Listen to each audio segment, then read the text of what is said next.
Our speaker this morning for Family Day, he's been our speaker for the past 2 days, as a matter of fact. Kyle Butt has been with Apologetics Press for almost a quarter of a century, be coming up on 24 years, I think this January.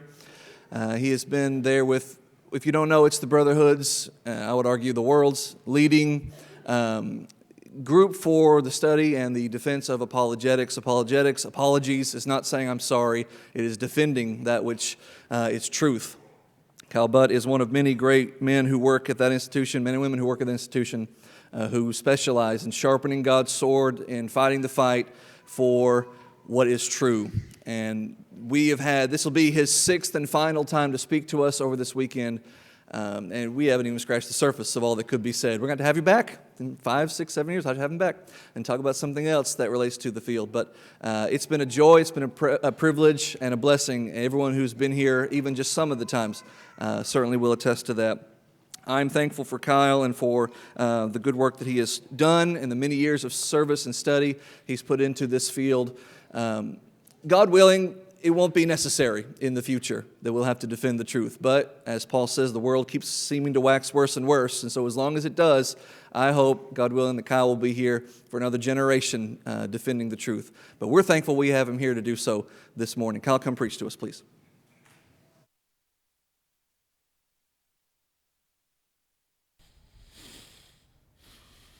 Tommy loved Mr. Johnson. Mr. Johnson was Tommy's 6th grade science teacher, and for the first time, Tommy was having fun in a subject besides recess or PE.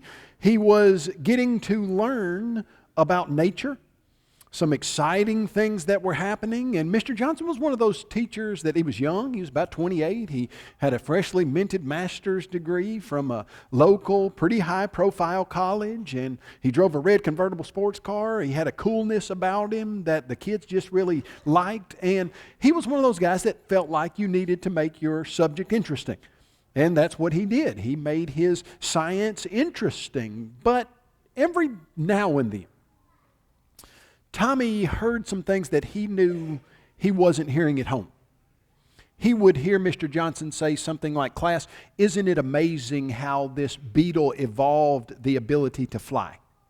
Or, "Class, isn't it interesting how this particular tree evolved the ability to protect itself with this chemical?" Every now and then that happened, but it never really dawned on Tommy what was happening, what was really going on until today. Today was very different. In fact, today, Mr. Johnson stood before the class of his 28 sixth graders and said, "Class," in his regular enthusiastic tone, "we're going to learn today how the universe began. Can anybody tell me how that happened?" And Eugene Lepton's hand shot straight up. You know Eugene, he was sitting right there on the front row. Eugene read his textbook for fun. He made a 100 on every science test unless there was a bonus question, and then he made a 105. Eugene was the go-to guy for answers. This was nothing out of the ordinary, so Mr. Johnson said, "Yes, Eugene." Eugene said, "About 13.82 billion years ago, there was a huge explosion that is commonly called the Big Bang." And he went into the textbook spiel as to how this world came about by a big explosion, and that 4 billion years ago or so, life evolved from non-living chemicals, and that life, first single-celled amoeba, changed from one kind of life to another kind, and only a few million years ago, humans evolved from lower primates. Now Tommy knew that's not what he had been taught. In fact, 25, 26 of the other students in the class, well, they knew that's not what they had been taught. And so Tommy didn't really know what to do with that. And he listened to Mr. Johnson say, "Well, thank you, Eugene, that's exactly right." And he knew somehow that there was something else that maybe should be done or said. And he was encouraged when Stephen raised his hand. Stephen in the back, his dad was the local preacher, and Mr. Johnson said, "Yes, Stephen, do you have a question?" Stephen, in a very nervous but brave and courageous sounding voice, said, "Well, Mr. Johnson, that's not right." And Mr. Johnson said, "Well, what's not right?" Stephen said, "That idea of a huge explosion and there not being a God involved, that's not right." he said, well, what is right, Stephen? And Stephen said, well, God created everything in the beginning. And Mr. Johnson said, well, where'd you get that idea? And Stephen said, well, my dad and mom have taught me that that's what the Bible teaches. Now, there again, that's about what 25 out of the 28 kids had been taught in their homes. And so they wondered, what in the world was Mr. Johnson going to do with this piece of information? And they were very, very surprised when a smile spread across Mr. Johnson's face, and he said, Stephen, I am so glad that you brought that up. I was hoping someone would. And he walked over to the other side of his desk, and he opened the top drawer, and he slid it out, and he pulled out a black leather-bound Bible. And he said, Stephen, does your dad's Bible look anything like this? And Stephen said, yes, sir, it did. And so he opened that Bible and he started reading from the first few pages, and it was odd sounding. It had createth and maketh and hast and shalt and thee and thou. And he said, class, does this book sound old? And whatever else it did sound, they had to admit it sounded old. And he continued to read for a little while, and then he closed and he said, it is old. He said, it's an old book, and it's got some good teachings in it, he said. In fact, there was a man named Jesus Christ that you read about later in this book that gave us something called the Golden Rule that says, do to others as you want done to you. That's great stuff, he said. But the people that wrote that part that I just talked about, they wrote that 3,000 years ago, and modern science has disproven much of what they said in that book. In fact, he turned to one section that talked about the four corners of the earth. And he read about the four corners of the earth, and he had a grin on his face as he walked over to the globe, and he started spinning that globe very slowly. And he said, class, we've known that the earth has been round for many years now, and these people who wrote this didn't even know that that was the case. He said, this is an old book that modern science has disproven, and we should know better and be more enlightened now. And he closed the book and went on with his lesson. What does Tommy do now? You know, in one sense, if I were to say, hey, did that really happen? Is there really a Mr. Johnson? Is Eugene Lepton really sitting on the front row? No, that is not a historical story. That's not something that actually happened on a given day. But let me ask you this. Does that really happen? On a regular basis, all over the world, in any number of situations every single day. Something like that is happening, and I literally cannot tell you the times that I have shown up to deliver information like this and had people come up to me and say, when I was in 9th grade, this happened. My son was in 10th grade when this happened. My daughter was in the 8th grade, and this is what... I can't tell you how many times I've heard that. It's happening all over our nation every single day, and the question to us is, what are we doing about it? Because if we don't do something, I'm going to show you throughout this lesson what will happen. As you start to look at some statistics for what's going on in the religious landscape of the United States of America, here's what you're going to find, that about 25% of people in the United States of America today say that they don't believe in any religion whatsoever. You're looking at one out of every four. You walk down any street, any city, United States of America, and say, do you have a religion to which you are connected in any way? 1 out of 4 say no. Not connected any way to any religion. 39% of those people who are nuns, the fastest growing religion in the United States, are 18 to 29 years old. So you're looking at that 18 to just before 30 years old group. If you had 100 of them and you asked them, are you associated with any religious group whatsoever, 39% of them, almost 40 out of 100 of them would say no, not associated with any religious group whatsoever. If you break some of these numbers down just a little, and you were to ask this simple question, in the United States of America, if you have a 13 through 18-year-old segment of young people. In 15 to 20 years, how many of those young people are no longer going to be in your pew? Just any group that calls themselves a Christian, Baptist, Methodist, Presbyterian, Catholic, etc.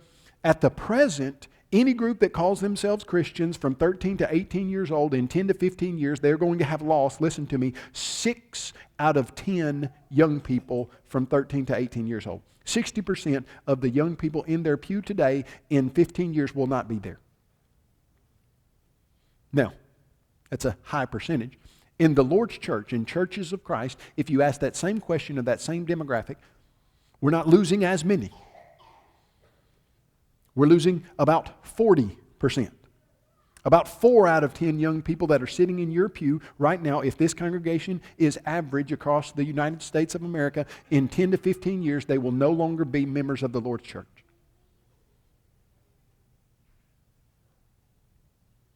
If there was a disease, a physical disease that in 15 years you knew that 4 out of 10 of your kids were going to be dead, do you think we'd take it pretty serious?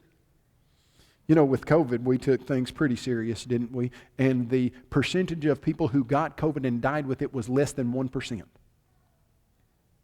If you had a disease that you knew that 40% of your young people were going to get and die from in the next 10 to 15 years, would you put forth immeasurable effort and action to make sure that didn't happen? Oh, absolutely, positively. There would be no question. You would be talking about it all the time. How can we make sure our children don't die? How can we make sure in 10 years that my children live? If you had a group of 10 young people on this front pew today, and just ask yourself this question, which 4 of those are you okay with losing in the next 15 years? It's a pretty serious question, isn't it? Is it your grandson, your granddaughter, your niece, your nephew, your son, your daughter? Now, I think what all of us recognize is we're not okay with losing any of them. We want to do everything that we can to help them come to a faith that when they come to the point in their life where they're making a decision about what's the very most important to them, they're going to say, I believe that God exists, I believe Jesus Christ is His Son, and I'm willing to put my life on that belief and spend the rest of my life understanding the truth of that and defending that truth. That's what we want for our kids. I'm going to show you one of the primary reasons why we're not getting that for some of our children. You take that group of young nuns. So let me try to break this down for you. You go out to the street and you ask 230 people ages 18 to 29, are you associated with any religion whatsoever? Out of that, you get about 100. You get 100 people, 18 to 29, that say no. I'm not associated with any religious group whatsoever. We put them right here on this side of the auditorium. We've got 100 of them. Now, out of this 100 that we've asked from any street USA that they are not associated with any religion whatsoever, out of this 100, we then ask them this next question. Were you raised religious? Out of the 100, according to the stat on the screen, how many of them were raised religious? 64 of them. So we've got 100 that say I'm not associated with any religion. Out of that 100, 64 of them were raised religious. So now we have a group of 64 people that are 18 to 29 that were raised religious and they're no longer connected to any religious group. What's the next question you ask them? Why? Why did you leave? And here's what they say. Because here's the question that they did ask them. Okay, you were raised religious. Now you're not. What happened to you? Here's what they say. Well, as a part of a new survey, we asked these people why, in their own words, they are no longer religious. And here's what they said. About half of the current religious nuns who were raised religious indicated that a lack of belief led them to move away from religion. So out of the 64 who were raised religious, now we got 32 of them. And those 32 said, I just don't believe anymore. Okay, well, all right. What do you mean you don't believe anymore? You don't believe what? Here were their comments as to what they no longer believe. Because I grew up and realized it was a story like Santa or the Easter Bunny. I realized that religion's in complete contradiction to the rational and scientific world, and to continue to subscribe to a religion would be hypocritical. It no longer fits what I understand about the universe. Okay, now stop right there. This whole weekend, we've been showing that that statement is patently, provably false. That if you want to actually take what we know about the universe, the scientific facts and laws like the law of cause and effect and the law of biogenesis and the actual experimental information that we have, it points overwhelmingly to the conclusion that God exists. The real science behind the stuff shows us and proves to us that God exists. In fact, what I have always encouraged every one of my 3 children to do is look at what science really says. And the more you do, the more you will realize in the beginning, God is the most scientific statement that's ever been uttered. Science has always been on God's side. God wrote the Bible and He put the understanding of natural design in this world. When we look at it, we come to the conclusion, if we're being honest, that there is a God. Here's what I want you to see. Real science is never against the idea of an intelligent, eternal, all-powerful designer. It's never against that. Well, so why are these kids saying that it is? Because that's what they've been told.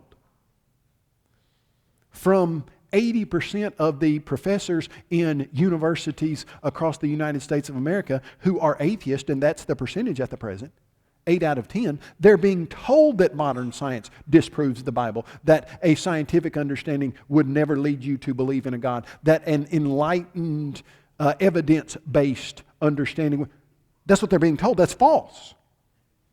But that's what they're being told.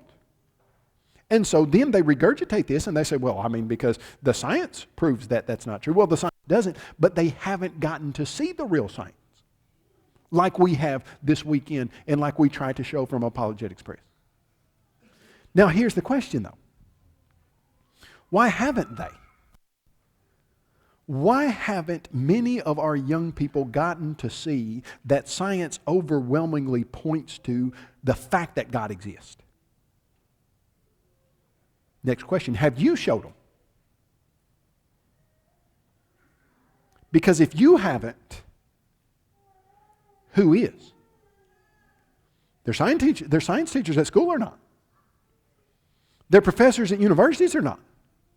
Every television program they watch about science is not. Every book they pick up about science and they read, 90% of them, 99.2% of them is not.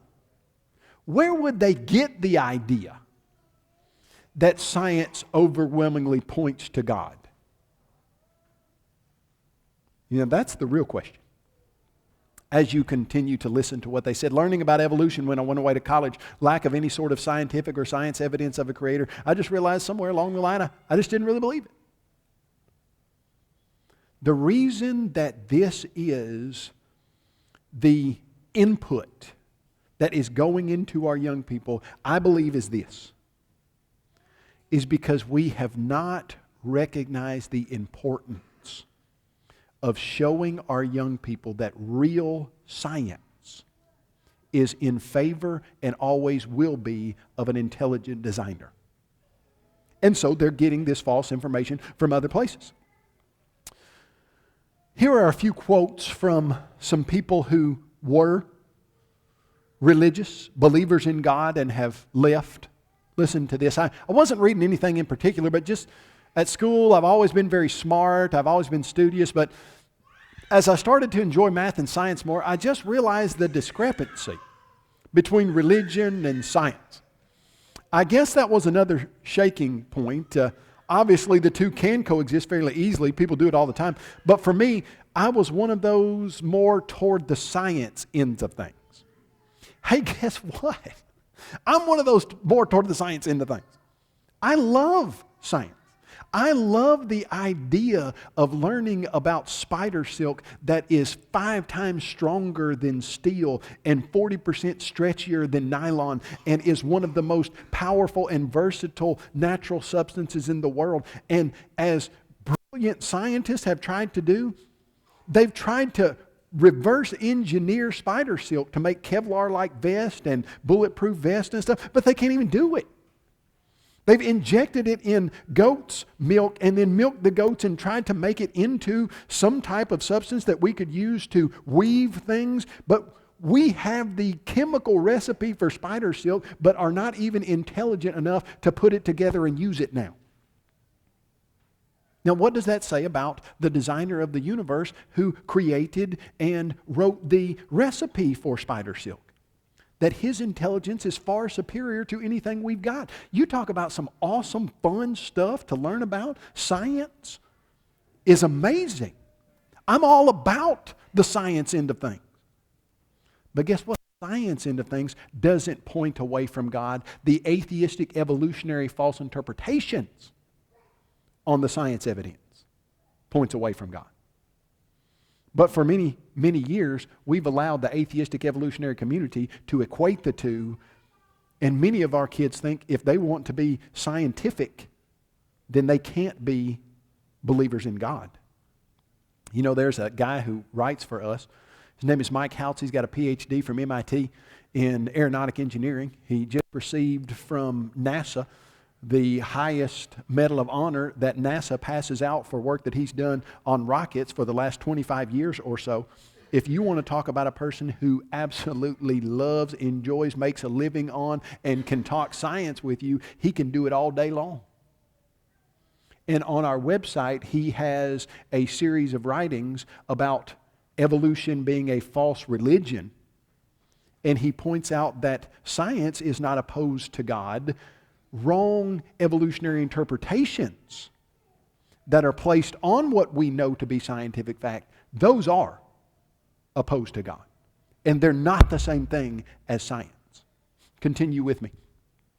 This is one of the saddest to me that I have read. And you can read it for yourself. When I was a young person in the 40s, says Barry, being atheist was work. There were almost no books on the topic, no magazine, no columns in newspapers. Everyone was assumed to be some sort of theist. Today, books by Richard Dawkins, Daniel Dennett, Sam Harris, Christopher Hitchens are readily available to any young person questioning the religion he or she was born into. The internet offers a plethora of information about both theism and atheism, so it's much easier to find out if atheism is a good fit. Add to that the fact that young people are openly questioning their religion of birth and that religions don't have good answers to skeptics, and it's a wonder more young people haven't come on over.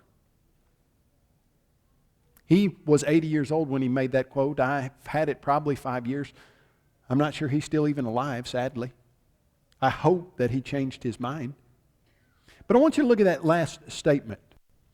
Young people are questioning, and many of the religions that they're in don't have good answers. Listen to me, that's exactly right. I sat across the table from two young atheists many years ago, and they were explaining to me that they couldn't believe in God, and I said to them, why? You know, just tell me, why do you don't believe in God? And they said, well, we would never believe in a God. We think a God would be immoral, who would create some people to go to heaven and some people to go to hell, and they wouldn't have the free will to decide what they were going to do. He would pick some to be reprobate and some to be elect from the very beginning. And they went on about this, and I sat and I listened and I listened, and I nodded my head, and at the end of the discussion, I said, yeah, I wouldn't believe in God like that either. They said, well, that's what the Bible teaches, isn't it? I said, no, that's what a man by the name of John Calvin made up many hundreds of years ago, and many people who call themselves Christians have adopted that belief, but the Bible doesn't teach that. In fact, the Bible teaches that the soul that sins shall die, and every single one of us has the decision to decide whether we're going to obey God or reject God, and our eternal destiny is determined by our own decisions. They looked at me slack-jawed and said, we have never heard a person who claimed to be a Christian say anything like what you just said. They haven't been introduced to New Testament Christianity. It's interesting that one of those guys, that was probably 15 years ago, one of those guys not too long ago, I don't believe that he has come all the way over to belief. I hope he does one day. Now, maybe he has in some ways, but it was probably 2 months ago that he sent me a Facebook post and said, will you be praying for me and my mother? She's going through a really, really hard time. a one-time very staunch atheist, but one of the reasons he was an atheist was because what he had been taught about Christianity wasn't true at all. And one of the things we've got to make sure that we do is if we're teaching them about God and the Bible and Christianity, we've got to be teaching them right. Continue with me. I want you to read this just so you know what's happening. And let me tell you why you need to hear this. It's because you live in Batesville, Arkansas. And what I can tell about Batesville is it's awesome. It is a very religiously oriented place in a whole lot of ways. The school systems, many of the people who are in the school systems are Christians. Some of them are teaching really even good stuff in your school systems. And it's very easy to get lulled into the false idea that this is how the world is all over the place. And let me tell you what I mean by that. I grew up in a little unit school outside of Columbia, Tennessee. And in my school, the principal of the school was an elder in the Lord's church. The vice principal was a deacon of the Lord's church. My English teacher in 12th grade was a member of the church. My coach became a member of the church because he started dating the girls' basketball coach who was a member of the church, and they got married eventually, and now he and his wife are faithful Christians. The valedictorian of the senior class, member of the church. The salutatorian of the senior class, member of the church. It was a religiously oriented school, public school. Nobody there taught evolution. Nobody there, well, I say nobody. There might have been some people that believed this, but I never heard it. That there was no God, that somehow science pointed to atheistic evolution. That's not what anybody taught. So I understand that there are places in the United States of America today that are small town, that are very religious, and that as you look at this stuff, you're thinking, yeah, but that doesn't happen here. Okay, maybe not. Maybe it doesn't. Hopefully it doesn't. But it happens. It happens all over the nation. And if we don't recognize that when our kids get on the internet, they're immediately going to be able to read why Richard Dawkins says that God can't exist. They're immediately going to be able to read why Sam Harris says it's ridiculous to believe in a God. And that's going to be influential to them if we haven't insulated them by teaching them the truth. Read this statement with me. Dan Barker, the guy I debated, I've talked to him about him just a little bit. He said something significant is happening in the United States. The number of campus secular clubs, that's atheistic groups that just arrange around the idea of atheism, is growing rapidly. I remember 15 to 20 years ago counting about 6. But today there are hundreds. The Freedom from Religion has been working with Secular Student Alliance in a joint outreach project to college campuses, and the SSA is very busy just trying to keep up with them all. He says in his lifetime, if you went on a campus and tried to find a group of campus atheists, you would only have 6 in the nation. Folks, now, if you step on the campus of a college or state-sponsored university, it's not, you're not going to find 6. You're going to find 6 on each college campus now, to the tune of literally thousands, and that's happened in the last 30 years. I want you to read this statement with me, and I think it's the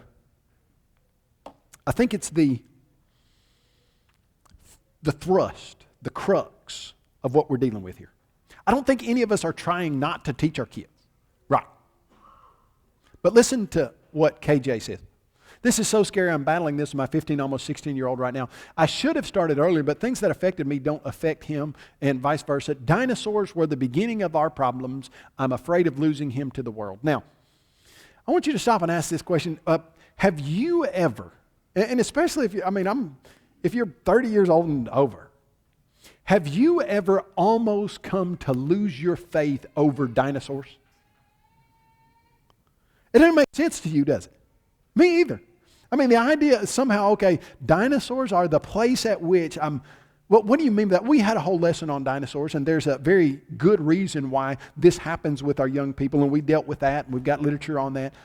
But here's what I'm saying. That has not affected most of you. In fact, if I were to say to you, have you really ever, many of you 35, 40, 45, 50, above that, have you really ever questioned the validity of the inspiration of the Bible? Most of us would say no.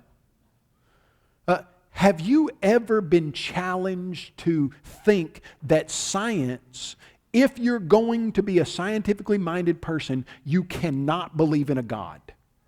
No, you haven't. That's not something that's affected you.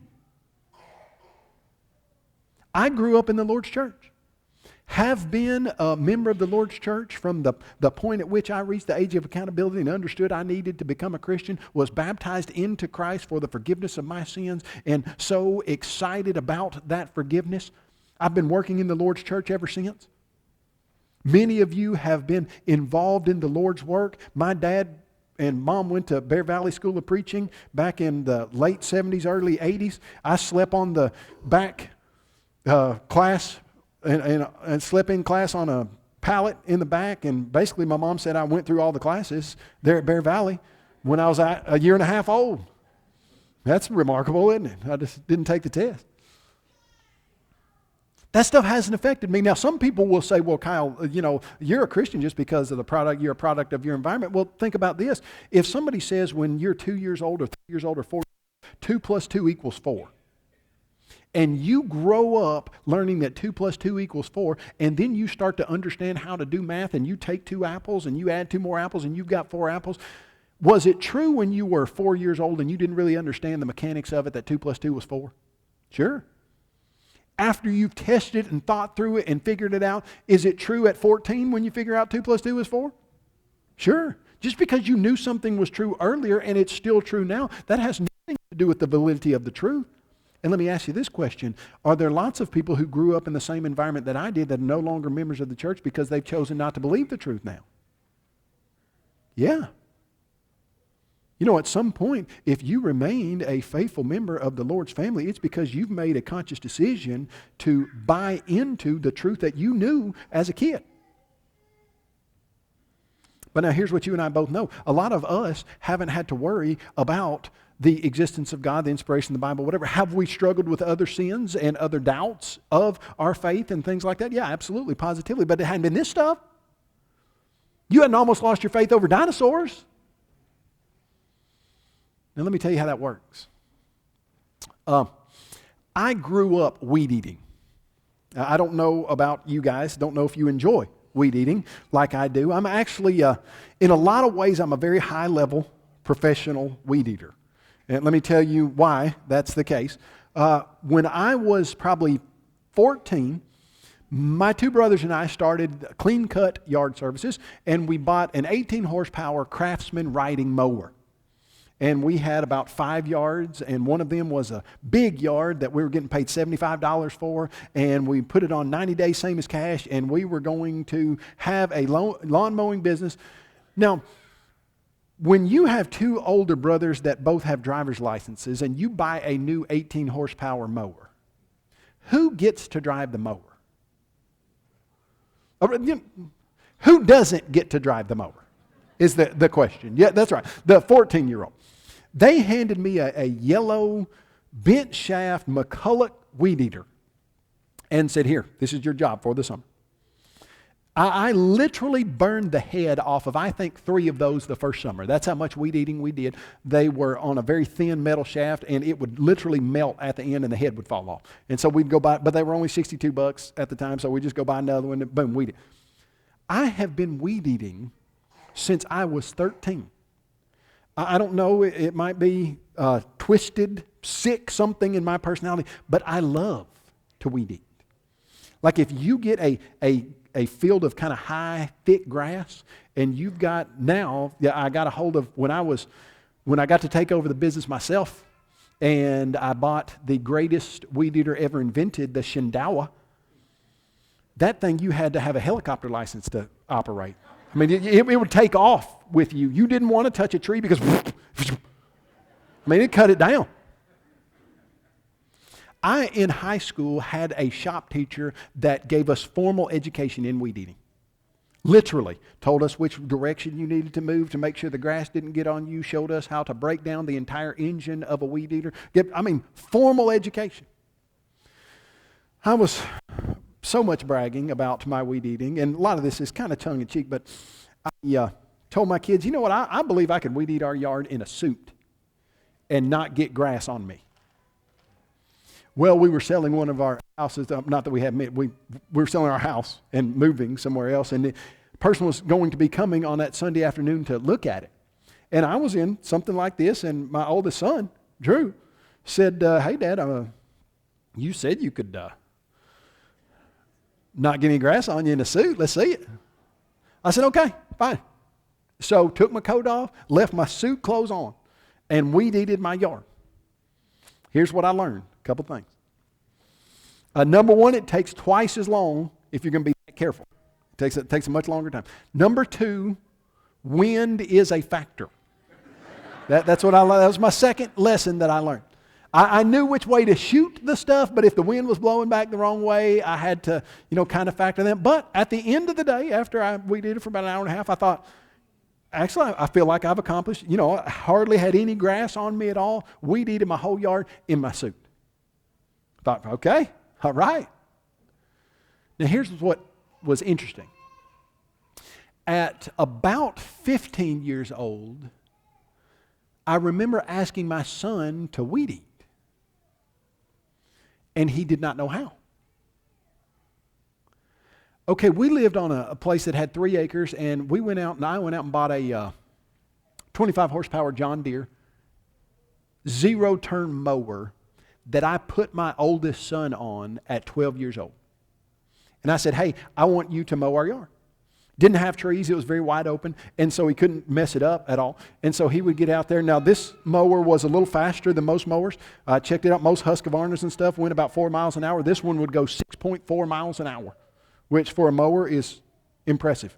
I get a little bit motion sick, and I could get car sick on my mower. It was that fast. And so I had him out at 12 years old.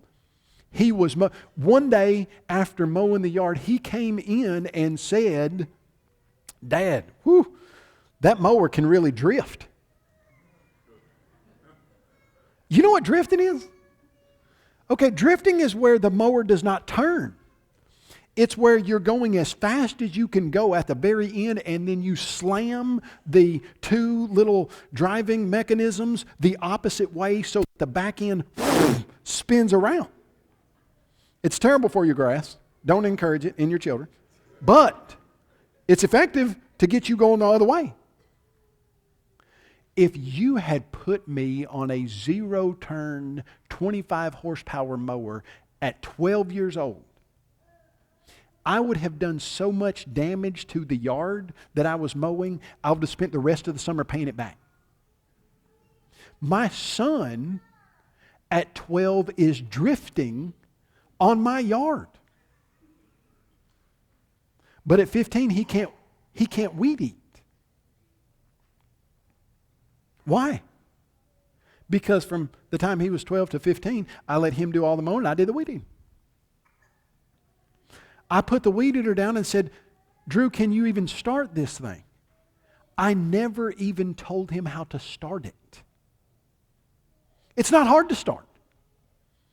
I explained it to him, and within a week, he was great at weed eating. But from 12 to 15, he didn't even know how to weed eat because it didn't dawn on me that if he's going to learn to weed eat, I'm going to have to teach him. And I thought somewhere along the way, he'll just get it. Folks, your kids are not going to just get it. And I think many of us have been weed eating for years, and somewhere along the way, we think our kids are just going to pick it up, and they're driving 0-turn mowers, and we've never even stopped to go over the basics. Hey, here's how you know God exists. And there are going to be people who tell you that He doesn't, and here's going to be why that's absolutely wrong.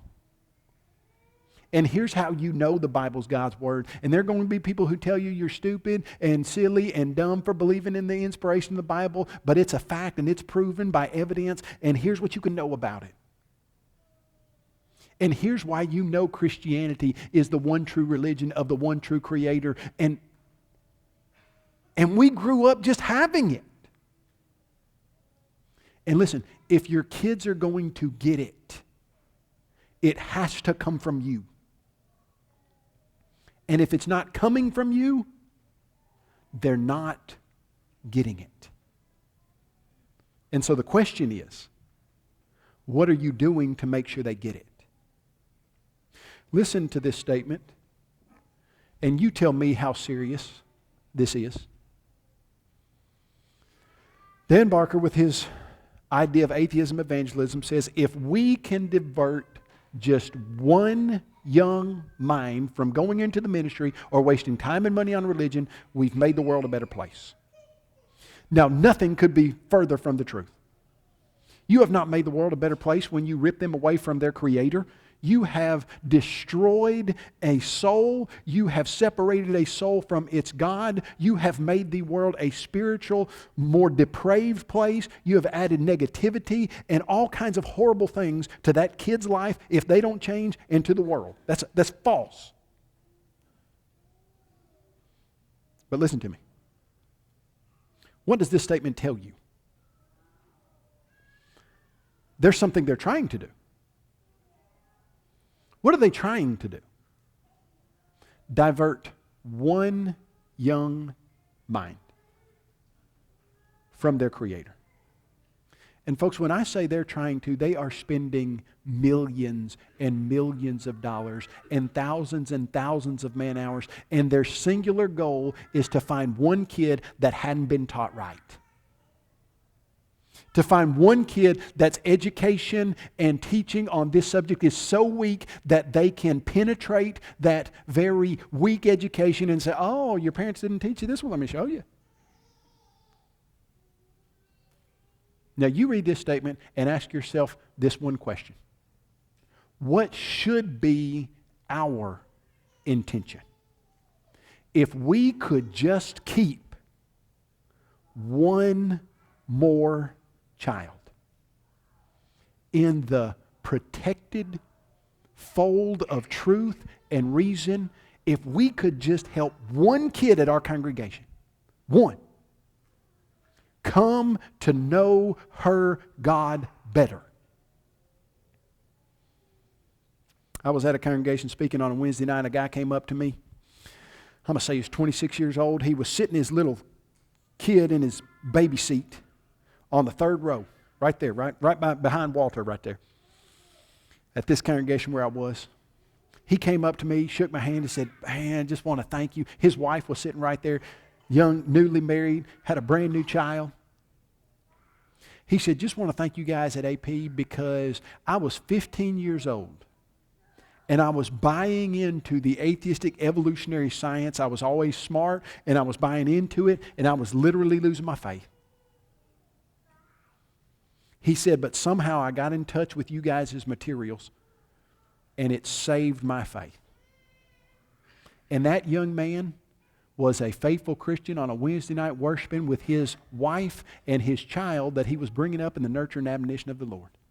Because somebody somewhere said, I'm going to make an impact on this 15-year-old's life in our congregation. What is our job according to Deuteronomy chapter 6? Hear, O Israel, the Lord your God is one, and you shall love the Lord your God with all your heart, with all your soul, with all your mind, and all your strength.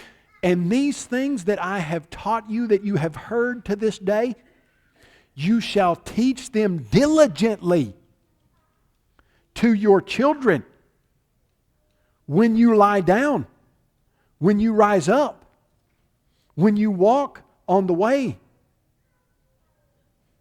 so that they know there's a God who loves them, there's a God who cares, and there's a God who came to this earth to die for them. And that's what our God is willing to do to save us. Can we have an impact on one person to to bring them closer to their God? I think we can. I think you guys believe that too. I think that's why you've done what you've done this weekend. Now here's the question for you.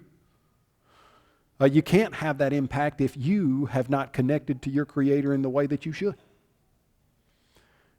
God created you. He stamped His seal of creation on you by creating you in His image. But He says belief in me is not enough. You got to go farther than that. James explains to us that even the demons believe and tremble. You've got to understand that your God loved you so much that He was willing to bleed and die for you. That He came to this earth, sacrificed Himself so you could go to heaven. And in that sacrifice, used His blood to buy a group of people out of sin and the world that He calls His bride, the church.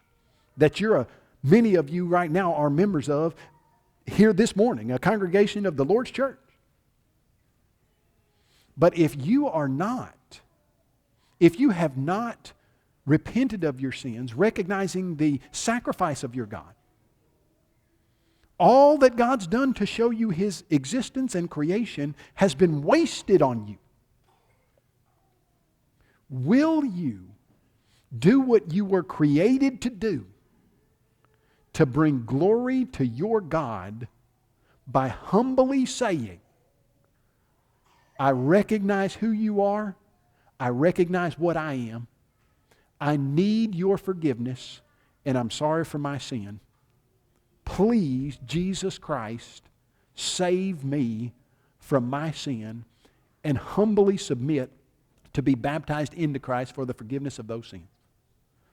Do you need to get right with your Creator this morning? You can. It's up to you, every bit of it. He's done His part. Will you do yours? If you need to respond to the Lord in any way, please do as we stand and as we sing.